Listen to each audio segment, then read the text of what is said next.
Hi, and welcome to Creepy Crime Story, where the darkest truths aren't imagined, they're real. Ellington, Connecticut, 2 days before Christmas 2015. Household devices were already keeping time: alarm panel, Wi-Fi router, phones syncing in the background, long before anyone would hear sirens. A quiet colonial home sat on a cul-de-sac. Inside lived Connie Margata Debate, 39, a mother of two with a predictable morning rhythm and a fitness tracker on her wrist. Before this story became headlines, it was a room-by-room accounting of what happened inside one house. Shortly after, a man placed a call to 911 and reported a masked intruder. Patrol cars rolled out, followed by EMS. First officers entered with a single objective: stabilize, secure, document. The husband was found on the main level, hands bound with zip ties. The fatal scene was one location only: the basement. Connie was discovered there with gunshot injuries, first to the torso, then a finishing shot to the head. The weapon belonged to the household. From that moment forward, investigators treated the entire residence as a primary scene. There would be no second location, no off-site discovery to confuse the record. The initial walkthrough followed standard practice. Photographs before movement. Bloodstain patterns noted for later trajectory analysis. Shell casings flagged and mapped. Tooling or forced entry indicators, or the lack of them, were logged at doors and windows. A butane torch, a box cutter, and other items were marked where they lay. Medical personnel confirmed death. The medical examiner would address wound characteristics and sequence later. Down the hall, officers took custody of devices, phones, tablets, and the hardware that silently timestamps modern life. In towns like Ellington, murders aren't just crimes, they tear at the fabric of a quiet community. The response reflects that: methodical, unemotional, thorough. The reporting account was straightforward: a masked assailant in camo, forced entry, a struggle, threats, restraints, a shooting, and a getaway. The job that day was not to argue with a story, but to measure it against surfaces, clocks, and bodies. The data aligned too cleanly, one investigator later noted. Sometimes that was the problem. For now, nothing was ruled out. K9 teams probed for a scent trail from the structure to the street. Property inventory verified whether anything cash-driven appeared missing. Neighborhood canvass started while the scene team worked below grade, one marker at a time. Connie's presence in this record should come first: a woman with a routine, a community, and a pair of young children who expected her home for the holidays. The case that followed would be built on what could be counted: distances, steps, timestamps, and ballistics, rather than what could be imagined. The basement would remain the anchor of truth. The timeline would either agree with the narrative or it wouldn't. That conflict, scene versus story, would drive the entire investigation. Connie Margata Debate was 39, a mother of two, and a planner. The kind of person who set reminders, kept a clean calendar, and wore a fitness tracker because it made her day predictable. On the morning of December 23, 2015, Ellington, Connecticut was quiet. Schools were on a holiday schedule, neighbors were at work, and the Debate home followed its usual rhythm. When investigators later rebuilt the day, they didn't begin with theories, they began with what normal looked like for Connie. Baseline work is simple on paper and vital in practice. Detectives logged the household's usual wake-up window, the typical sequence: kitchen, kids, car, errands, and the devices that mark time without anyone noticing: phones that ping a router, a watch that syncs to an app, an alarm panel that chirps when a door opens. They verified appointments, checked texts that confirmed rides or quick check-ins, and noted any planned stops. Nothing here was dramatic. That was the point. You can't spot a break-in pattern if you never define the pattern. Friends and relatives described Connie as reliable. She didn't miss commitments, she answered messages promptly, and she kept her morning structured. Investigators confirmed those impressions with objective data: a calendar entry, a routine app notification, a known route for quick errands. They noted what she wore and what she typically carried: phone, keys, wallet, and when she usually returned home on a weekday in late December. The purpose wasn't to tell a story, it was to lock the frame around the hours before police arrived. Inside the house, officers documented where Connie's items should have been on a normal morning and where they were actually found. A jacket by the same hook as yesterday. A handbag near the entry. A charger in the kitchen. These are small details, but they anchor time. They also narrow the window when anything unusual could have happened. If she intended to leave, certain objects would move with her. If she intended to stay, others would remain. The baseline answers those questions without argument. Phones and home network logs added structure to memory. A device reconnecting to Wi-Fi tells you a location. A notification delivered at a time tells you the phone was on and reachable. A brief app sync can suggest when a wearable was near its paired device. No single point proves a case. Together, they create a spine for the day. An investigator's note from work like this reads the same across cases. Define the routine, verify it with tech, and document where the morning deviates. The human side mattered, too, and it was kept factual. Connie was preparing for the holidays. She had 2 kids expecting her. There's no need to dramatize that. The baseline captures the real weight, plans made, tasks pending, a normal morning underway. In towns like Ellington, murders aren't just crimes, they tear at the fabric of a quiet community. And you feel that most when you map a day that looks like any other until it doesn't. By midday, detectives had a clean pre-incident picture. Connie woke, moved through familiar rooms, and interacted with the same devices she always did. Nothing about the setup suggested she intended to disappear, and nothing in the baseline said she expected danger inside her own home. The next steps wouldn't speculate, they would test the reported intrusion against the established routine minute by minute. As one detective put it, not unkindly, we start with what's normal. If a detail doesn't fit, it stands out on its own. Establishing this baseline does more than support a prosecution. It honors the person at the center of the file. It records how she lived before anyone wrote about how she died. And it reminds viewers of a basic safety truth: the small signals your devices emit, timestamps, pings, brief syncs, are not just conveniences. In the worst situations, they help tell the part of your story you're no longer here to explain. The work now shifts from routine to verification. With the baseline locked, investigators can compare the reported sequence, entry, struggle, restraint, shooting, to the objective tracks a house leaves behind. That comparison will define the rest of this case.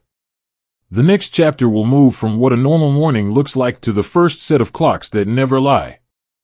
The report said a masked man in camo forced his way into the Ellington house, fought the husband, used a box cutter, threatened with a torch, tied him with zip ties, shot Connie in the basement, and escaped.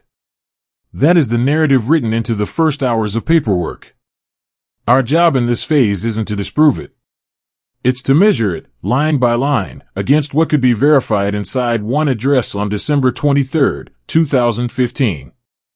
Scene tech started where intruders are supposed to leave their signatures: doors, windows, frames, strikes, and latches. If a tool bites wood or metal, it leaves a shape. If glass is forced, it tells you direction. If a latch is pried, paint pulls in a pattern. What they recorded went into photographs and measurements without commentary.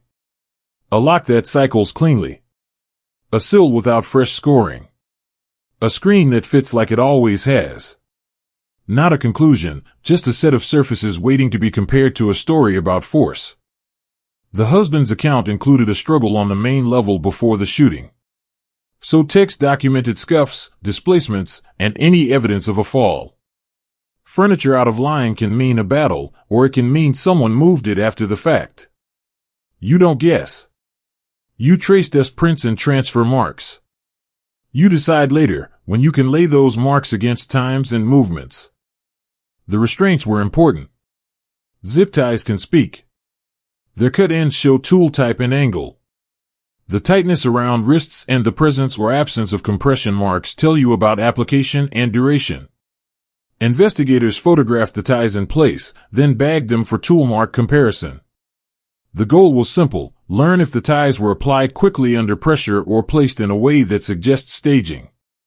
No lecture, no dramatics, just materials and edges.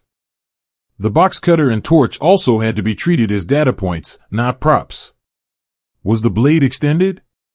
Were there fresh microfibers on it that matched clothing? Did the torch show signs of recent ignition, fuel weight, warmth, soot, or burn pattern on anything nearby? An intruder threatening torture sounds cinematic. The question here is whether heat touched skin or adjacent material in a way a lab would confirm. If not, the item remains an allegation in metal form. K9 teams worked the perimeter to see if any scent trail led away from the home. Wind, temperature, and foot traffic all change what a dog can do, but a clean departure route often leaves a line. Handlers documented what they did or did not get and where the track weakened. That entry goes next to the door and window notes, and eventually next to the digital timeline this house was building on its own. The firearm mattered in two ways: ownership and function. A household weapon narrows sourcing. A malfunction pattern, if any, tells you about cycling and ejection. Ballistics would later sort out trajectory and distance. Here, in the intruder phase, the question was whether the weapon choice and location fit the claim of a stranger who arrives, finds a gun not his own, deploys it fast under stress, and leaves. That is possible. It's also unusual enough that you document every step before you say it out loud. The medical side is always handled with respect, and facts only. Connie's injuries established sequence: an initial shot to the torso and a final shot to the head. That sequence was logged, then set aside until bloodstain analysis, autopsy findings, and firearm data could be aligned. You don't bend anatomy to fit a narrative, you wait for the report and let the report bend the narrative if it must. Throughout this chapter of the investigation, the tone stayed clinical. Detectives took the husband's statement and preserved it exactly as given: clothing description of the assailant, estimated height, route of entry, direction of flight, the timeline from first contact to the shooting, and the time he said he called for help. A second interview would compare details and timing later, after logs from the alarm panel, router, phones, and wearable devices were pulled and synced. A quiet reminder stayed on the whiteboard: story first, clocks next. There is a human layer here that can be acknowledged without turning this into melodrama. A report of an intruder carries fear, and neighborhoods carry that fear until facts settle it. In towns like Ellington, people want straight answers. They deserve them. That starts with this kind of work: doors before theories, restraints before assumptions, tools before motives. One investigator put it plainly: we don't argue with anyone on day one. We collect the record the house can't edit. By the end of this phase, the file held a complete version of the intruder narrative, preserved without judgment, and a matching inventory of the places an intruder would have touched. Nothing in these notes announces guilt or innocence. They set the table for what comes next: the house clocks, the alarm chirps, Wi-Fi handshakes, phone activity, and sync events that either confirm a break-in timeline or push back against it. Homes keep time in ways people don't notice. On December 23, 2015, the debate residents in Ellington, Connecticut did exactly that. Before anyone formed a theory about an intruder, detectives pulled the logs that don't have opinions, the alarm panel history, the Wi-Fi router associations, and the phone records that anchor movement to minutes. This is where a case stops being a story and becomes a timeline. The alarm panel came first because it's the house's front row witness. Every arm, disarm, and door or window event writes a line with a timestamp down to the minute. Investigators exported the event list, cross-checked the system clock against dispatch time, and confirmed the clock was not drifting. The sequence showed routine chirps consistent with a normal morning. What mattered wasn't volume, it was placement. A forced entry narrative expects sensor activity that matches disruption. The file now held the panel's account, ready to be compared against the statement given to officers at the scene and the time the 911 call hit the console. Next was the router, quiet hardware that turns presence into data. Phones, tablets, and other connected devices associate and disassociate as people move through a home. Each association has a MAC address, a time, and sometimes a signal strength that suggests proximity inside the structure. Detectives pulled the DHCP and association logs to see which devices spoke to the router and when. That let them answer basic questions without guessing. Which phone was awake? When did a tablet rejoin the network? Did any device go dark in the minutes leading to the shooting? Nothing in a router log announces a motive, but it does say, with precision, who and what were near the access point while the morning unfolded. Phone records added the third clock. Investigators obtained call, text, and data session histories for the residents and relevant contacts. A short outgoing text can anchor a minute, a missed call shows a ring window, a background data sync reveals the phone was powered and talking to a tower even if the user didn't touch it.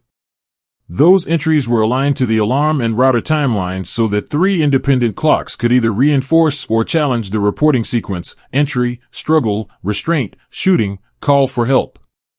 The point wasn't to contradict anyone. The point was to see if a house full of clocks kept the same time as the narrative. This alignment step is more craft than drama. You pin the 911 call receipt, then build backward to capture the last known normal event and forward to verify that all logs converge. The alarm says a door opened at a certain minute, the router says a phone joined Wi-Fi 30 seconds later, the phone record says a notification hit shortly after. When 3 clocks agree, you can mark that minute as stable. When they don't, you flag it and look for why. Offsets can be clock drift, but that gets ruled out by syncing the alarm's internal time to dispatch and comparing the router's time base to a network time server. Only after clearing drift do you treat a mismatch as a sign that the story and the system are out of step. Detectives then use the panel's entry/exit history to test the most basic part of the intruder report: how and when someone would have come in. A stranger arriving during daylight and moving fast tends to generate door contacts or at least an open/close event from a point of access.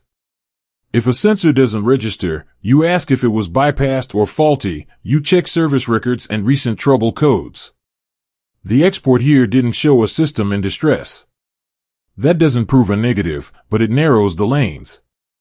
Meanwhile, K9 notes from the perimeter were held off to the side. They can support a path out, but they don't replace a clean door history inside. Inside the network evidence, the router activity outlined presence. A resident's phone reassociating with the access point around the time the intruder was said to be inside created a useful yardstick if someone unfamiliar was moving through rooms. The pattern of associations and disassociations should reflect that movement's effect on signal. In a quiet home, routine device behavior looks like a heartbeat, steady, predictable. The log here looked steady. An investigator summarized it in a line that became the team's working caution: the data aligned too cleanly. Sometimes that was the problem. Clean doesn't equal false, it means you look harder at how the minutes stack. Once alarm, router, and phone clocks were laid on a single grid, the order of operations, the struggle, the restraints, the gunshots, the call, could be tested without speculation. Did the reported sequence allow enough time between claimed events for what the logs say was happening in the house? Did the 911 call land after a door sensor event that supports an intruder's exit, or did it arrive in a quiet data window? When the grid showed quiet where disruption was expected, the team didn't declare a conclusion. They marked those minutes for the next layer, wearable data that records movement in steps and seconds. The human dimension isn't lost in this work, it just stays honest. Connie Margata debates morning had a known rhythm from the baseline you heard earlier. Aligning the house clocks doesn't erase that, it clarifies where the routine held and where it didn't. For families, that precision matters. It takes rumor out of the room and replaces it with time. For a community, it shortens the distance between fear and facts. There is a responsibility in that, and the tone reflects it: calm, exact, no conjecture. By the end of this phase, investigators had a minute-by-minute spine built from 3 independent systems. It didn't answer the whole case, it didn't name a culprit. It established the standard against which every future claim would be measured. The next layer would either support the intruder account with movement that matches a chaotic morning, or it would introduce a conflict the narrative couldn't resolve. That next layer was already in evidence, sealed in a small band that recorded steps past the moment Connie was said to be gone. The house clocks gave us a minute-by-minute spine. The wearable on Connie's wrist added muscles to that skeleton. It's not dramatic technology. It counts steps, logs bursts of movement, and sinks in short, routine handshakes. On December 23, 2015, those simple readings mattered because they kept going after the story said they should have stopped. Chain of custody came first. The device was removed, photographed, sealed, and logged. Time sources were aligned so no one could claim the watch was ahead or behind. Investigators verified the paired account, confirmed the last successful sync, and noted when the watch was physically accessed. None of that answers a who, but it protects the when, which is the only reason the data has value in court. The first readout was basic, total steps captured that morning and the final activity window. A normal day for Connie produced a familiar pattern, short bursts tied to routine tasks, a pause here, a longer sequence there. The important discovery wasn't how many steps she took, it was when those steps were taken. The record showed movement into the 10 a.m. hour, roughly to 10:05, long after the reported shooting would have made further walking impossible. The exact number isn't a headline. The clock is. Distance estimates followed. Consumer wearables aren't survey tools, but step counts and cadence give a credible range. Using conservative settings, investigators placed the total distance around 1,000 to 1,200 feet. That's the length of several passes through a typical two-story home, kitchen to hallway, staircase, down to the lower level. It read like controlled movement, not a sprint, not a panic dash.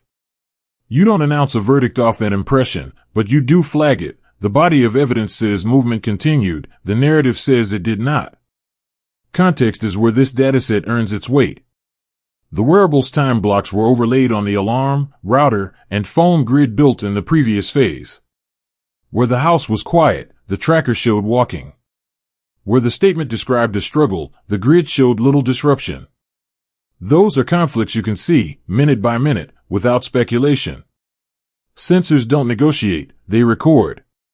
When they disagree with a spoken timeline, investigators ask a simple question: which clock has an independent reason to lie? To keep this clinical, the team tested the obvious alternative explanations. Could an officer handling the device have generated steps? No, the watch was secured, then processed after the logged window. Could arm swings during medical checks create false distance? The timing didn't match, and the pattern lacked the irregular spikes that show jostling. Could the device have desynced and written old data as new? The server times and local logs didn't support that. Each hypothesis was addressed in writing, because that is how you keep a case from becoming a debate club at trial. The reconstruction team then traced the likely path of those late morning steps against the house layout. They didn't need blueprints to overreach. They used room measurements, stair counts, and practical routes from the main floor to the basement corridor. The result was a tidy overlay. A person wearing the device moved through the home after the time the shooting was said to have occurred. The map didn't identify a face. It fixed the order of events, and that matters more. For the family and the community, this part is hard to hear but necessary to understand. When a loved one can't speak, their devices sometimes do. Connie's tracker didn't tell us what she felt or thought. It told us she was still walking when the story required her to be still. That single point changes everything that follows, because it forces every later claim, every detail about an intruder, a fight, a restraint, to fit within a window that no longer exists on paper. Detectives documented one more control step before moving forward. They compared the wearable's final minutes to any known audio cues, ringtones, alerts, and to the exact time the 911 call reached dispatch. If movement carried into 10:05, and the call landed after that, the sequence becomes tight. Could a stranger enter, subdue two people, locate a household firearm, move the victim to the basement, fire 2 shots, and flee, all without creating a sensor trail that matched the chaos? Cases have seen stranger things. But possible is not the standard. Plausible, supported, and consistent with the logs, that's the standard. Through all of this, we keep the tone the same as the work: calm, direct, specific. The point isn't to argue with anyone who was present.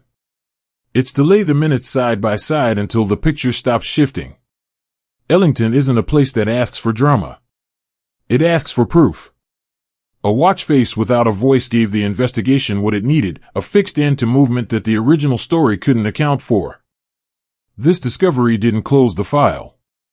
It narrowed it. The next logical step was to test the alleged struggle and shooting against the physical record in the only crime scene we have, the basement.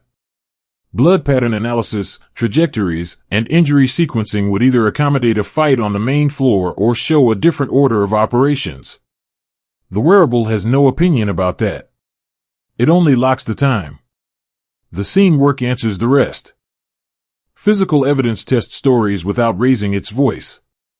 With the house clocks and the Wearable already set, investigators turned to the single scene that mattered, the debate basement in Ellington, Connecticut, and asked it to describe the order of events. The goal wasn't to dramatize impact. It was to determine sequence, distance, and position. Technicians documented blood distribution first. Patterning on vertical and horizontal surfaces showed where force was applied and where it stopped. Transfer marks indicated brief contact, directional stains indicated movement in a narrow corridor, pooling fixed where Connie's body came to rest. Importantly, there was no extended trail consistent with a prolonged foot chase or a running fight through multiple rooms. The layout read like a contained encounter in a defined space, not a rolling struggle across the home. Trajectory work followed. Projectiles and strike points were measured to establish lines back to an approximate muzzle position. Two independent lines, one associated with the non-fatal abdominal shot, the other with the final headshot, converged on a shooter standing inside the room rather than firing from a distance or a hallway. Distance indicators were consistent with a close encounter. Those measurements did not name a person. They set geometry that any account must fit. Injury sequencing was addressed by the medical examiner and case agents together. The abdominal wound showed characteristics of an initial, incapacitating shot. The head wound was consistent with a final, fatal shot delivered after the first. That sequence aligned with the scene's fixed points, where the victim fell, how the body came to rest, and where blood accumulation suggested a terminal event. If the narrative required the headshot to come first during a frantic struggle, the room did not show it. The room pointed the other way, abdomen, then head. The reported upstairs altercation was examined against the downstairs facts. If there had been a long fight on the main floor, furniture toppled, walls marked, extended blood transfer, that activity should have echoed in the basement in the form of smeared entry, cast-off arcs on the approach, or an irregular drop pattern across the stairwell. What was documented in the file was limited and localized. The basement read as the primary theater. That doesn't erase what was said about events before the shooting. It requires those events, if they occurred, to be short and not mobile, or to have left less measurable impact than a typical prolonged struggle. Tool-related claims were reviewed only to the extent the room could corroborate them. Investigators logged the presence of a cutting tool and a torch-type device. They looked for thermal effects on adjacent surfaces and for materials that would pick up heat or soot transfer. The basement did not present a clear, recent burn signature connected to a sustained threat scenario. That observation stayed clinical and in writing, no thermal trauma consistent with prolonged application, no secondary burn marks that would confirm the device played an active role moments before the fatal shots. Ballistic function was addressed next in the lab and folded back into the room analysis. Mechanical checks established normal cycling for the household firearm and no defect that would explain an erratic shot pattern. Impact angles and backspatter behavior supported the close-range nature of the final shot. Again, this isn't theater, it's geometry and biology meeting at a point in space, and that point had to match the timeline already built by the clocks and the steps. Investigators then ran a consistency drill that has become standard in sensor-heavy cases. They took the reported sequence, intrusion, struggle upstairs, restraints, shooting, and overlaid it on 3 anchors: 1, the unified alarm router phone spine, 2, the Wearable's movement into the 10 a.m. hour, and 3, the basement's angles and blood distribution. For a story to stand, all 3 anchors must allow the same order of operations. Here, the basement allowed a short, controlled sequence at close range. The clocks showed fewer disruptions than expected during the period a stranger would be moving through. The wearable indicated Connie was mobile later than reported. None of these answers who pulled the trigger, but together they compress the window and narrow the possibilities. There's a human reason to be precise. Families deserve conclusions that don't rely on imagination. Communities deserve clarity about whether a random intruder moved among them. And a victim deserves the truth established by what can be measured. In a case like this, the basement wasn't a backdrop. It was a witness that spoke in angles and stains, and those answers now had to be reconciled with every word in the early report. By the end of this phase, the file contained a coherent physical reconstruction, a contained encounter, abdominal shot first, fatal hit shot second, shooter positioned inside the basement space, and no extended evidence trail of a running fight through the house. That reconstruction didn't end the investigation. It set the conditions for the next step, understanding why anyone in that home would face that outcome at that hour, and what pressures or plans were in play before December 23, 2015 ever began. Before anyone writes motive into a case file, investigators collect the pressures around a household and test which ones are real, recent, and documented. In Ellington, that meant pulling relationship records, financial documents, and communications from the weeks leading to December 23, 2015, then lining them up against the timeline you've already heard, the house clocks, the wearable window, and the basement reconstruction. Nothing here declares guilt. It explains risk and opportunity. The relationship record came first because it's either corroborated or it isn't. Phone extractions and carrier returns showed patterns of contact beyond routine family life. Message threads established tone and frequency. Calendar entries and travel notes placed adults in specific locations on specific days. Witness interviews were used to confirm what the devices suggested, an ongoing extramarital relationship and pregnancy. That isn't character judgment, it's context that can drive planning. If a homicide occurs inside a home, investigators ask whether major life changes were pending, children, finances, living arrangements, and whether any of those changes imposed deadlines or stress. Financials supplied the second pressure point. Detectives obtained insurance records, policy details, and recent correspondence. They checked for new applications, beneficiary adjustments, or claims activity in the immediate aftermath of the incident.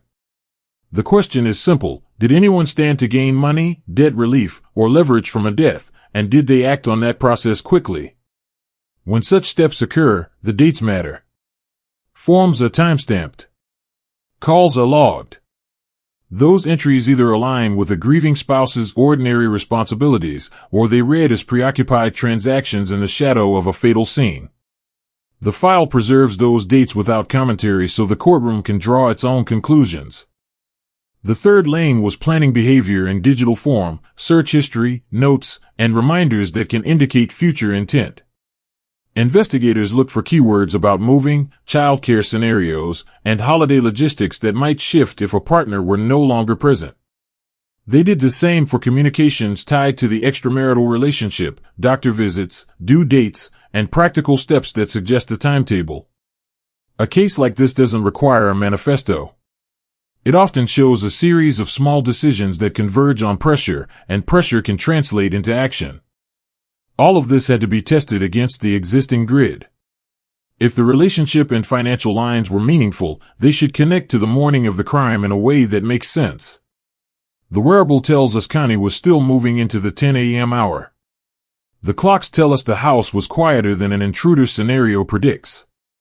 The basement shows a contained, close-range sequence. Motive evidence doesn't replace those facts. It either explains why the timeline looks the way it does, or it's noise. Here, the lines were clear: a family under strain, a pregnancy that would change everything, and financial documents with dates that were not ambiguous. Investigators kept the tone disciplined. They didn't speculate about emotions. They did note actions with objective timestamps: when messages were sent, when appointments were made, when calls to insurers occurred, and when representations about the home invasion were repeated. If statements changed, the file preserved the earlier versions. If new details appeared only after logs were disclosed, that timing was marked. The idea is not to win an argument inside the interview room, it is to build a record that survives cross-examination. There's a reason to present this carefully for viewers, too. People want motive because it makes a tragedy feel understandable. In real work, motive sits behind method. The method here is fixed by clocks, steps, and angles. The motive lines you've just heard, relationship, pregnancy, insurance, don't stand alone. They become relevant because they align with a compressed window inside one house, on one morning, leading to a homicide in the basement. That alignment is what moves a case from suspicion to charging. By the close of this phase, the file showed pressures converging before December 23rd and actions taken immediately after. Those pressures did not tell investigators who fired a gun. They narrowed the field of plausible explanations for why the story of a masked intruder fit poorly with the mechanical facts of the scene. The next step would leave motive and return to process, charging decisions, discovery battles over digital evidence, and the trial where these lines were tested in public. In court, the state didn't relive the investigation piece by piece. It synchronized it. The alarm logs, router associations, and phone activity established a tight frame for the morning of December 23, 2015. Connie's Fitbit extended that frame into the 10 a.m. hour. The basement analysis fixed sequence and distance. Relationship and financial records added pressure with dates, not guesses. Jurors weren't asked to believe a theory, they were shown a timeline that held when every independent clock was read together. Across roughly 3 weeks, specialists authenticated each strand, dispatch timestamps, device records, scene measurements, medical sequencing, so the grid formed on its own. Arguments about intruders, clock drift, or consumer-grade data were answered with alignment. If drift was real, it would appear across systems. It didn't. If a stranger moved through the house, the sensors would show disruption. They didn't. If the fatal moment happened earlier, wearable data wouldn't capture movement later. It did. The prosecution's case wasn't flashy. It was coherent. The jury returned a guilty verdict on May 10, 2022. In August 2022, the court imposed a 65-year sentence. Those are hard numbers, not rhetoric. They reflect a finding that the only narrative consistent with the clocks, the steps, and the basement geometry was the one that ended in homicide inside the debate residence. For Ellington, the verdict mattered because it answered a public fear. This was not a roaming threat, it was contained behind one door. Appeal review asked a narrower question. Even if some prosecutorial remarks were improper, did they undermine a fair trial given the strength of the evidence? On March 11, 2025, the Connecticut Supreme Court said no and affirmed the conviction.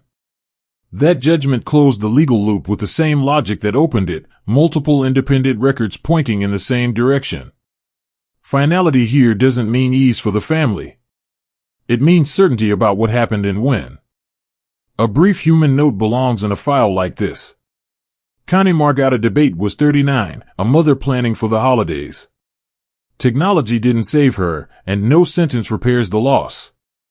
But her devices and her home's routine preserved facts that prevented rumor from becoming history. If you ever sit in a jury box, look for this kind of coherence. When clocks agree, narratives don't have to shout. I've told a lot of hard stories, but this one reinforces a simple truth: facts protect people. Timelines, devices, and quiet details guard the line between rumor and reality. As neighbors, we owe each other attention to red flags and the courage to step in early. If you were on that jury, would the aligned clocks be enough? What safeguards do you use at home? Share your thoughts, tell me where you're watching from, or push back if you disagree. If this case helped you think differently, tap subscribe to follow the channel and don't miss the next investigation.